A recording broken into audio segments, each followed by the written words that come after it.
Children, the British in India felt that they had to civilize the natives and change their customs and values.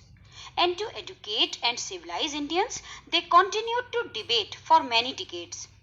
As a result of that, some of the ideas of education that are now very common for us evolved in last 200 years. Through this video, we'll see what the British thought and did to civilize the native. In 1783, William Jones arrived in Calcutta as a junior judge at the Supreme Court, Calcutta, during the colonial period. He was not only an expert in law but also a linguist. Children, a linguist is a person who knows and can study many languages. So he was a linguist also. William Jones had command over many languages such as Greek, Latin, French, English, Arabic, and Persian. And at Calcutta, he learned Sanskrit language as well, Sanskrit language, grammar, and poetry through Pandits. And then started studying ancient Indian texts on several subjects such as law, philosophy, religion, politics, morality, arithmetic, medicine, etc.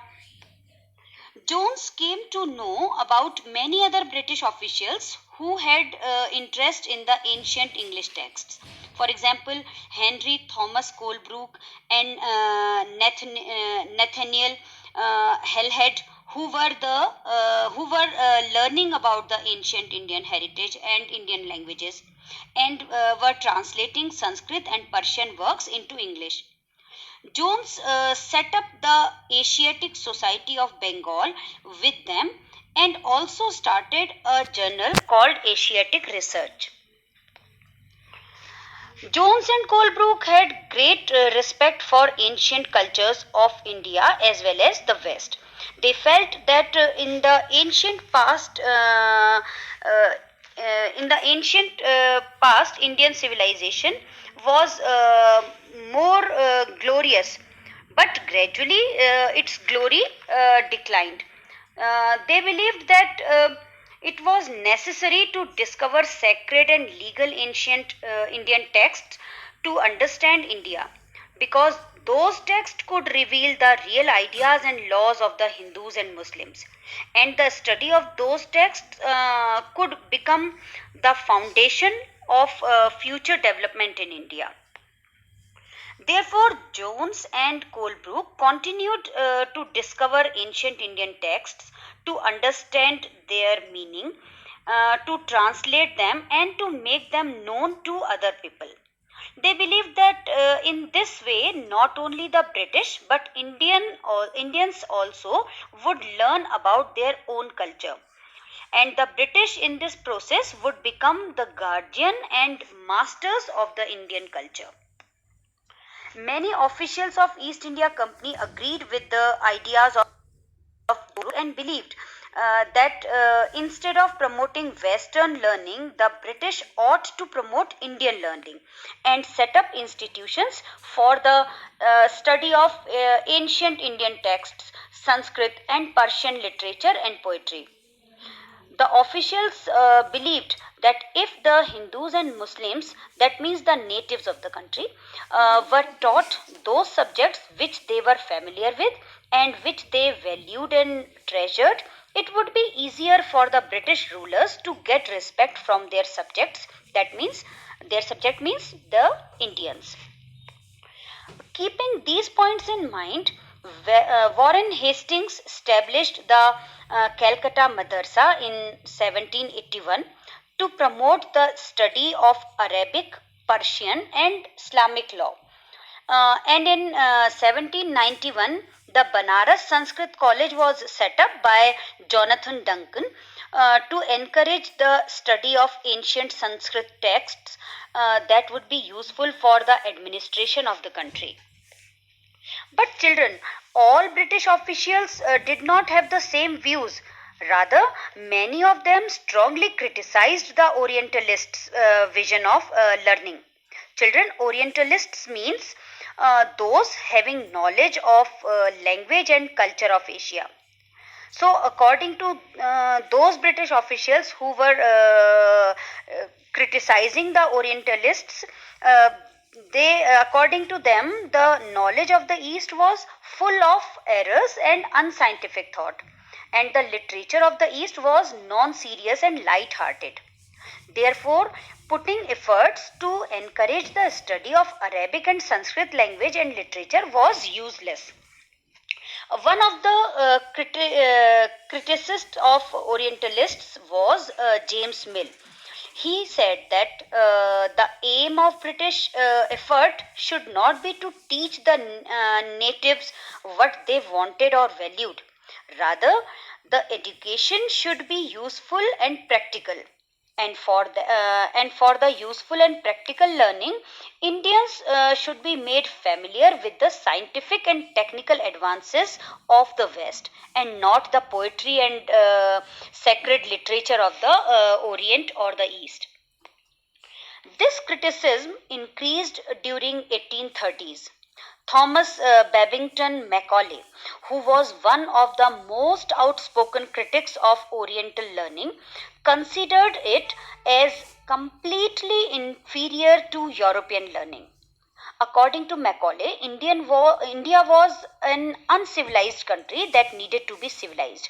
He declared that a single shelf of a good European library was worth the whole native literature of India and Arabia. And so the British government should not waste public money in promoting Oriental learning, which was of no practical use. In his minute on Indian education, Macaulay recommended the teaching of English language so that Indians could read some of the finest literature of the world. The knowledge of English would enable Indians to be aware of the developments in Western science and philosophy. Thus, through teaching of English, Indians could be civilized with a change in their tastes, interests, values, and culture.